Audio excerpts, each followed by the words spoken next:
मैं आप सभी का गुडविल इंटर कॉलेज के यूट्यूब सेगमेंट पर स्वागत करता हूं। प्यारे बच्चों, अभी तक हमने ट्रिग्नोमेट्री की 3 वीडियो देखी है और उन 3 वीडियो में हमने क्वेश्चन नंबर 1 से लेके क्वेश्चन नंबर 11 तक सोल्व कर चुके हैं। अब हम क्वेश्चन नंबर 12 को देख रहे हैं। जो मेरे पास क्वेश्चन नंबर 12 है उसमें 2 पार्ट है, लेकिन जैसा फर्स्ट पार्ट है ऐसा ही सेकंड पार्ट है। यहाँ पर फर्स्ट पार्ट पर डिस्कस कर रही है, जैसा फर्स्ट पार्ट है ऐसा ही सेकंड पार्ट है। अब ये देखिए फर्स्ट पार्ट में क्या कहा है। फर्स्ट पार्ट में कहा है यदि tan theta is equal to a upon b 2 sin theta minus 3 cos theta upon 2 sin theta plus 3 cos theta की वैल्यू फाइंड आउट करो। तो अब प्यारे बच्चों देखो, मेरे पास tan थीटा यहाँ पर गिवन है, लेकिन जो वैल्यू मुझे फाइंड आउट करनी है इसमें कहीं भी tan थीटा नहीं है। तो हमेशा याद रखना, अब हम यहाँ से जितने क्वेश्चन सोल्व कर रहे होंगे, या फिर दूसरे लफ्जों में मैं आपको बात कहूं, अगर एग्जाम में कोई चीज हमें दी हुई है और हमको किसी की वैल्यू फाइंड आउट करनी है, तो हम ट्रिग्नोमेट्रिक फंक्शन को ऐसा ही फॉर्मेट कर लेंगे जो हमको गिवन होगा। अब आपको प्यारे बच्चों एक बात होगी पता, जो मेरे पास tan थीटा होता है वो क्या होता है, sin theta upon cos theta.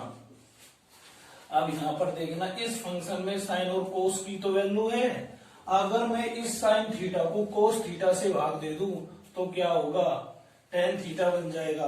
तो अब मैं क्या करूं, इसको इक्वेशन फर्स्ट माना और इक्वेशन फर्स्ट को मैंने कोस थीटा से भाग दे दिया। कोस थीटा से भाग देने पर इक्वेशन फर्स्ट को, जब मैंने इक्वेशन फर्स्ट को कोस थीटा से भाग दिया तो आपको पता है ये क्या हुआ, 2 sin theta upon cos theta minus 3 cos theta upon cos theta upon 2 sin theta upon cos theta plus 3 cos theta upon cos theta. अब प्यारे बच्चों आप ये तो जानते हो गए, टू इट कैंसिल। तो अब क्या बचा, sine theta upon cos theta किसके इक्वल होगा, tan थीटा के।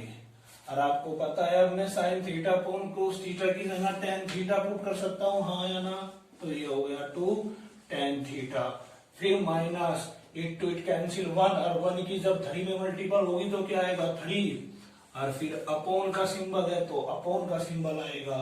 दूसरी बात sine theta upon cos theta, अभी चंद लम्हों पहले हमने पढ़ा है 2 tan थीटा, और अब के क्या है प्लस 3, हाँ या ना। यहां तक तो कोई प्रॉब्लम ही नहीं होगी। अब क्या है, अब कहा tan थीटा की वैल्यू कितनी है, a अपॉन b। तो जहां जहां पर tan थीटा है अब वहां पर मैं a अपॉन b पुट कर रहा हूं। 2a upon b minus 3, 2a upon b plus के 3। अब यहां से देखो आप, अब आपको पता है ये b का मैं क्या लूंगा, एलसीएम। अब मैंने b एलसीएम लिया, या दूसरे लफ्जों में बोलूं मैं b यहां पर गया तो क्या हुआ, 2a minus 3b upon b, और यू क्या हुआ 2a plus 3b upon b। b to b cancel तो क्या बचा, 2a minus 3b upon 2a plus 3b। अगर आपको ये क्वेश्चन समझ में नहीं आया तो वीडियो एक बार देखो, वीडियो को दूसरी बार देखो, वीडियो को तीसरी बार देखो। कोई लिमिट नहीं है, आप वीडियो को जितने टाइम चाहे उतने टाइम देखो, एक बार देखो, 2 बार। अब हम क्वेश्चन नंबर 14 देखते हैं। जो मेरे पास क्वेश्चन नंबर 14 है, इंपॉर्टेंट क्वेश्चन है, एनसीईआरटी 3 टाइम पिछले 5 साल में पूछ चुका है। अब जैसे कि मैं बात को देखूं, यदि tan theta is equal to 3 upon 4, तो हमको sec theta plus tan theta की वैल्यू फाइंड आउट करनी है। तो आपको एक बात बता दूं, मैंने अभी एक बात बताई, जो चीज हमें यहाँ पर गिवन होगी और जिस फंक्शन की हमें वैल्यू फाइंड आउट करनी है, उस फंक्शन को हम उसी फॉर्मेट में बना लेंगे। ये मेरे पास फंक्शन tan थीटा, इसको तो मुझे बनाने की जरूरत नहीं है, लेकिन मुझे जरूरत किसकी है, sec थीटा की। तो आपने एक सरल समीकरण फर्स्ट क्लास में ये पढ़ी थी, sec square theta minus tan square theta. जिसने नहीं पढ़ी एक बार और रिपीट कर रहा हूं, ये sec square theta minus tan square theta equal to 1। और आपको पता है मुझे sec की वैल्यू चाहिए tan के पदों में, तो क्या होगा sec स्क्वायर थीटा 1, ये माइनस का इधर जाके कहीं का हो जाएगा प्लस का tan स्क्वायर थीटा। और आपको पता है जब हम यहाँ से स्क्वायर हटाएंगे तो दूसरी साइड जाके स्क्वायर रूट हो जाएगा, क्या हो जाएगा स्क्वायर रूट। तो अब मैं sec थीटा की जगह 1 प्लस tan स्क्वायर थीटा लिख सकता हूं, हाँ या ना, हाँ या ना इससे। तो ये आ गया 1 प्लस tan स्क्वायर थीटा, ये है स्क्वायर, फिर है प्लस tan थीटा। अब देखना प्यारे बच्चों, मुझे अब कुछ नहीं करना, मुझे केवल tan थीटा की वैल्यू इसमें पुट करनी है। तो यहाँ पर आप एक लाइन लिखना, put the value equation first, इसको मान लेना इक्वेशन फर्स्ट। tan थीटा की वैल्यू रखने पर, tan थीटा की वैल्यू रखने पर, और जब मैं tan थीटा की वैल्यू रख रहा हूं, पहले क्या है मेरे पास square root 1 plus tan theta की वैल्यू कितनी है 3/4, यहाँ पर मेरे पास स्क्वायर है तो 3/4 का स्क्वायर हो जाएगा, प्लस tan थीटा 3/4। अब आया स्क्वायर रूट 1 प्लस 3/4, 3 का स्क्वायर कितना होगा 9, 4 का स्क्वायर होगा 16 प्लस 3/4। अब इस 16 की 1 में मल्टीपल करी, 16 एकम 16 9 25, तो अब ये कितना आया 25/16 और प्लस 3/4। और आपको पता है जब 25 किसका होता है 5 का, और 16 किसका होता है स्क्वायर रूट 4 का, तो कितना आया 5/4 और 3/4। अब मैंने इन दोनों का एलसीएम आया कितना 4, 4 टू 4 कैंसिल, एक कैरी चली, उस एक कैरी की 5 में मल्टीपल हुई 5, और फिर 4 एकम 4 और 3 8, तो कितना आया 8/4। इसको इटू कैंसिल, आंसर 2। तो ये मेरे पास sec theta plus tan theta की वैल्यू हो गई। तो प्यारे बच्चों अब हम क्वेश्चन नंबर 15 देख रहे हैं। जो मेरे पास क्वेश्चन नंबर 15 है वो ये है, tan थीटा इक्वल टू √2 - 1, मुझे कोट थीटा की वैल्यू फाइंड आउट करनी है। प्यारे बच्चों मैंने आपको फर्स्ट क्लास में बताया था जो tan थीटा होता है वो 1/कोट थीटा होता है। दूसरे लफ्जों में बोले थे tan थीटा कोट थीटा का उल्टा होता है। और आपको पता है जैसे मेरे पास x है, मुझे इसका उल्टा लिखना है तो क्या होता है 1/x। दूसरे लफ्जों में बोले तो x 1/x क्या है इनवर्स है। अब मुझे कोट थीटा की वैल्यू फाइंड आउट करनी है। आपको एक बात पता होगा मेरे पास tan थीटा क्या है √2 - 1, और आपको पता है अगर मुझे कोट थीटा की वैल्यू फाइंड आउट करनी है तो मैं इसकी वैल्यू को रिवर्स कर दूंगा। रिवर्स करने पे क्या 1/√2 - 1। जब भी ये क्वेश्चन एग्जाम में आया, यूपी बोर्ड में आया, हमेशा एक नंबर में आया डायरेक्ट मिलेगा। लेकिन क्या है यहाँ पर उसने यहाँ पर नहीं छोड़ा। जब मैं बता दूं जब भी मेरे पास कोई रेशनल नंबर होगा और वो हमेशा किस में हो हर में, तो हम हमेशा हर का परमीकरण करते हैं। और जो मेरे पास हर का परमीकरण होता है वो क्या होता है, अगर यहाँ पर है प्लस तो यहाँ पर मैं लूंगा माइनस, अगर यहाँ माइनस है तो मैं लूंगा प्लस, और सेमेज वैल्यू ऐसी पुट कर देता हूं। अब मैंने 1 की √2 + 1 में मल्टीपल करी तो क्या आया √2 + 1 आया। अब आपको एक बात पता होगा जब मैंने इससे पहली वो दी क्लास उसमें एक बात बताई थी a - b किसके वो होता है इक्वल, a + b और a - b। अब एक काम करो आप इसको तो a मानो, इसको b मानो, इसको a मानो, इसको b मानो, और देखना a - b और a + b राखेबन। तो अब मैं क्या लिखूंगा √2 का होल स्क्वायर, दूसरे लफ्जों में बोले तो a का स्क्वायर माइनस b का होल स्क्वायर, और b की वैल्यू कितनी है 1 का होल स्क्वायर, तो √2 + 1। और जब मैं √2 का स्क्वायर खोल रहा होगा तो इट टू इट कैंसिल, तो कितना आया 2, और -1 का होल स्क्वायर 1। और आपको पता 2 में तो 1 गया, कितना बचा 1, तो √2 + 1/1। और आपको पता है 1 से किसी भी चीज को आप डिवाइड कर लो वैल्यू सेम एज रहती है, तो √2 + 1। और यही हमें प्रूव करना था।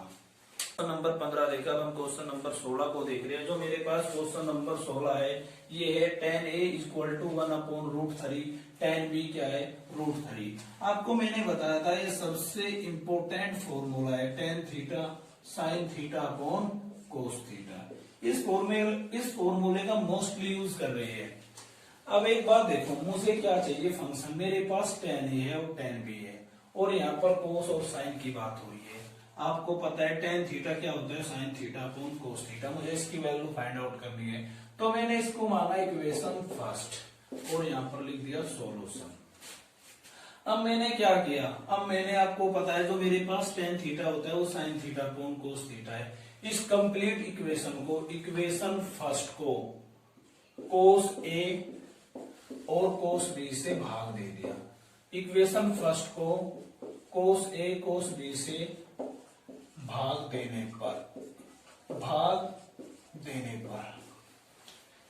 पर क्या हुआ, cos a upon cos b, और भाग तो हम दे रहे किससे, cos a into cos b।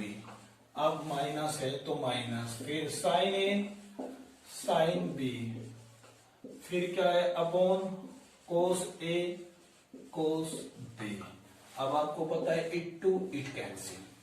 आपको पता है sin a upon cos a, sin theta upon cos theta किसके इक्वल है, tan थीटा के। तो ये यहाँ पर हुआ 1 और माइनस, ये क्या हुआ tan a, और आपको पता है sin b cos b किसके बराबर होगा, tan b। तो ये हो गया tan b। 1 minus tan a की वैल्यू मेरे पास क्या है 1/√3 और tan b की कितनी है √3। इट टू इट कैंसिल, क्या बचा 1 माइनस 1 इज इक्वल टू 0। तो आंसर आया 0। तो यहां से मेरे पास इसकी वैल्यू कितनी आई 0, और यही हमें सिद्ध करना था। अब हम क्वेश्चन नंबर 18 की बात करते हैं। जो मेरे पास क्वेश्चन नंबर 18 है ये है cot theta is equal to 12/5 sin theta into sec theta plus cos theta into cosec theta की वैल्यू फाइंड आउट करो।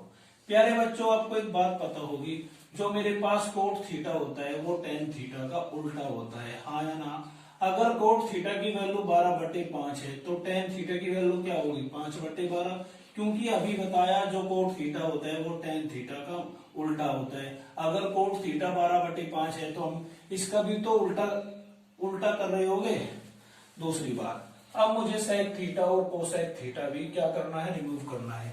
सबसे पहली क्लास में मैंने आपको एक बात बताई थी, जो sec थीटा होता है वो 1/cos थीटा होता है, और दूसरी बात मैंने क्या बताई थी, जो cosec थीटा होता है वो 1/sin थीटा होता है, और ये हमने प्रूव भी की थी। कैसे आए, अब एक बात देखो आप, अब जहां पर sec थीटा है वहां पर मैं 1/cos थीटा पुट कर रहा हूं, sin थीटा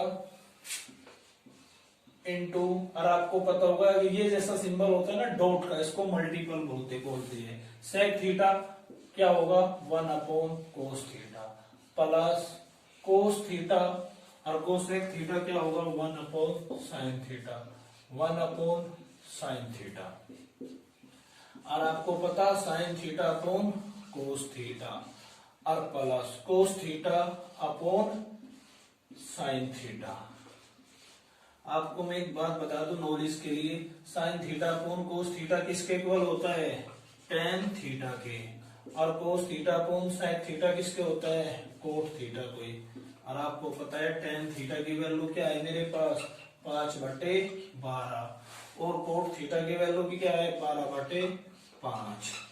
अब 12 का और 5 का एलसीएम लिया, कितना आया 60, 12 पंजे 60, 5 पंजे 25, और 5 को 60 तक डिवाइड किया कितने चले 12, उस 12 की 12 में मल्टीपल करी कितना आया 144, और जब 144 में 125 ऐड कर रहे होगे तो 169 आ रहा होगा, ये 60। ये मेरे पास आंसर। प्यारे बच्चों, अब हम इस एक्सरसाइज के लास्ट क्वेश्चन की बात करते हैं। जो मेरे पास लास्ट क्वेश्चन है वो इस तरह से है, sin theta is equal to 1/√2 3 sin square theta minus 4 sin cube theta into cos theta की वैल्यू फाइंड आउट करनी है। अब जो मेरे पास ये ट्रिग्नोमेट्री रेशो है, ये भी साइन में है और ये भी साइन में है, और मेरे पास जो नेक्स्ट ट्रिग्नोमेट्री रेशो है वो भी साइन में है, लेकिन मेरे पास ये ट्रिग्नोमेट्री रेशो कोस में है, तो मुझे इस कोस को साइन में चेंज करना पड़ेगा। और आपको मैंने सबसे फर्स्ट क्लास में एक समीकरण सिखाई थी, sine square theta plus cos square theta equal to 1। आपको पता है मुझे कोस की वैल्यू चाहिए, तो cos square theta equal to 1 minus sine square theta, और कोस थीटा अब यहाँ से स्क्वायर हटेगा तो इधर करके स्क्वायर रूट हो जाएगा 1 माइनस साइन स्क्वायर थीटा। अब जहाँ पर कोस थीटा है वहां पर मैं 1 minus sine square theta put कर सकता हूँ। 3 sine square theta minus 4 sine cube theta, cos theta की जगह 1 minus sine root theta square root 1 minus sine square theta. कि अब आप प्यारे बच्चों एक बात देख रहे होंगे, मेरे पास ट्रिग्नोमेट्री रेशो टोटल उसमें फॉर्मेट में कंप्लीट होगा जो मेरे पास यहाँ पर गिवन कंडीशन है, और गिवन फंक्शन क्या है साइन थीटा। अब मैं इसको नाम दूंगा मैं इक्वेशन फर्स्ट। अब मैं इक्वेशन फर्स्ट में साइन थीटा की वैल्यू पुट कर रहा हूँ, और जब मैं साइन थीटा की वैल्यू पुट कर रहा हूँ तो 1/√2, आपको पता है यहाँ पर स्क्वायर है तो 1/√2 का भी स्क्वायर हो जाएगा, माइनस 4 साइन क्यूब थीटा, तो 1/√2 का यहाँ पर क्यूब हो जाएगा, into 1 minus sine square theta 1/√2 का होल स्क्वायर। अब आप यहाँ देखिए 1/√2, 1 का स्क्वायर करा 1 आया, √2 का स्क्वायर करा 2 आया, माइनस 4, 1 की क्यूब करी 1 और 2 की क्यूब करी 2√2 और मल्टीपल स्क्वायर रूट 1 माइनस 1/√2 का वो क्या स्क्वायर 1/2। अब मैंने क्या किया, इस 3 की 1 में मल्टीपल हुई तो क्या 3/2 माइनस 2 से 4 कट्टा 2 आया तो क्या आया 2/√2 और मल्टीपल 2 की 1 में करी 2 एकम 2 और माइनस 1 तो क्या आया 1/2। और अब आपको पता होगा 3/2 माइनस 2/√2 और 1 रूट से बाहर आया 1 और √2 बाहर नहीं आ सकता, तो अब क्या हुआ 2√2 की वही मल्टीपल, तो यहाँ पर 3/2 माइनस 1 2/2, 2 से 2 वो है कैंसिल, तो मेरे पास बचा 3/2 माइनस 1, इस 2 की 1 में हुई 2 एकम 2 और 3 माइनस 2/2 क्या आया 1/2, और ये हमें सिद्ध करना था।